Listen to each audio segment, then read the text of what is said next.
Hi, my name is Julia Jackson, and the title of my speech is Procrastination in the Brain, a battle between why our brains choose distractions over getting things done.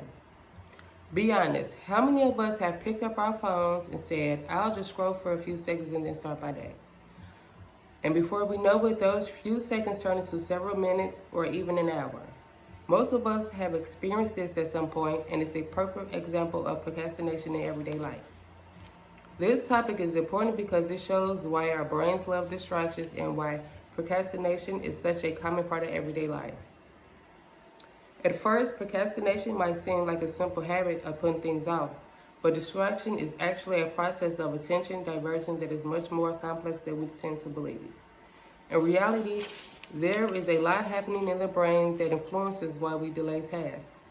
So to better understand procrastination, we're going to look at three things: the battle between emotion and logic in the brain, how our emotions can lead us to avoid tasks, and how everyday distractions make procrastination even easier.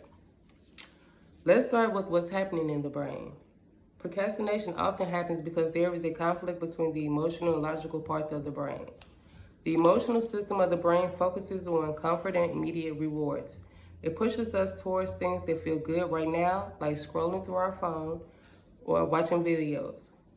The logical part of the brain, on the other hand, is responsible for planning, reasoning, and thinking about long-term goals, like finishing homework or doing everyday tasks. When we face a task that feels boring, stressful, or difficult, the emotional side of the brain often takes over.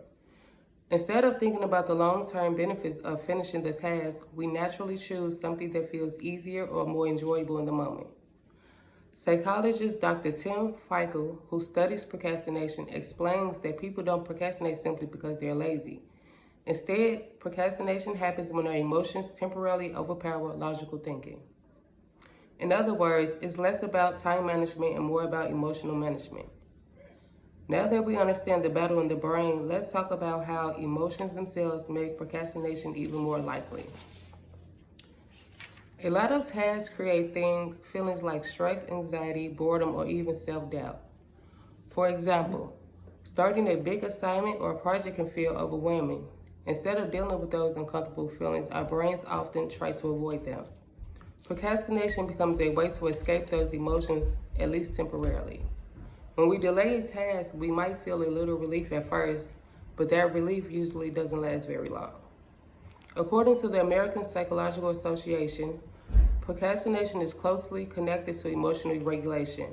That means people often delay tasks because they want to avoid the negative feelings associated